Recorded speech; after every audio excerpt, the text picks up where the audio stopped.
कर्नाटक राज्यातून एक धक्कादायक प्रकार समोर आला आहे। घनदाट जंगलात एक अजब घडलंय। खरं म्हणजे या गुहेत एक रशियन महिला सापडली आहे। कर्नाटकमध्ये राबवण्यात आलेल्या सर्च ऑपरेशन मध्ये एका धोकादायक आणि भयान अशा गुफेत ही रशियन महिला आढळून आली आहे। तिला पाहताच सर्वांना आश्चर्याचा धक्का बसला आहे। ती नेमकी कोण आहे असा सवाल आता उपस्थित झाला आहे। मिळालेल्या माहितीनुसार समोर आलेला हा प्रकार कर्नाटकमधील गोकर्ण येथील आहे।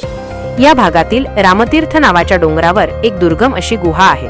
या गुहेत एक रशियन महिला तिच्या 2 मुलींसह दिसून आली आहे। पेट्रोलिंग करत असताना या महिलेचा सुगावा लागला। विशेष म्हणजे तिने या गुहेत एक घरही तयार केलं होतं। 9 जुलै रोजी संध्याकाळी हा प्रकार समोर आला आहे। गोकर्ण पोलीस ठाण्याचे पोलीस निरीक्षक श्रीधर एसआर आणि त्यांची एक टीम पर्यटक सुरक्षित आहेत की नाही हे तपासण्यासाठी रामतीर्थ डोंगरावर गस्त घालत होते। यावेळी सर्च ऑपरेशन दरम्यान त्यांना एका अतिशय धोकादायक अशा लँडस्लाइड जवळच्या गुहेत काही हालचाली दिसल्या। त्यानंतर त्यांनी त्या गुहेच्या परिसरात सर्च ऑपरेशन राबवलं। या शोध मोहिमेनंतर त्या गुहेत नीना कुटीना नावाची एक 40 वर्षीय रशियन महिला आढळली। तिच्यासोबत एक 6 वर्षांची प्रेमा तर 4 वर्षांची एमा अशा 2 मुलीही होत्या।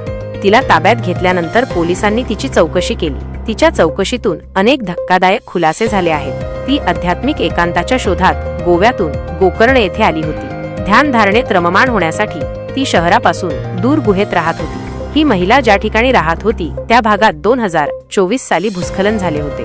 या भागात विषारी साप आहेत तसेच जंगली प्राणी देखील आहेत। गोकर्ण पोलीस तसेच वन विभागाच्या अधिकाऱ्यांनी एक संयुक्त शोध मोहीम राबवली। या मोहिमेत अधिकाऱ्यांना रशियन महिलेचा पासपोर्ट, व्हिसा तसेच इतर कागदपत्रे मिळाली आहेत। ती 17 एप्रिल 2017 सालापासून भारतात वास्तव्यास असल्याचे समोर आले आहे। रेकॉर्ड्सनुसार ती नेपाळलाही गेली होती। तेथून ती 8 डिसेंबर 2018 साली भारतात आली होती। दरम्यान आता या महिलेची सखोल चौकशी केली जात आहे। तिला परत रशियात पाठवण्यासाठी प्रक्रिया चालू करण्यात आली आहे।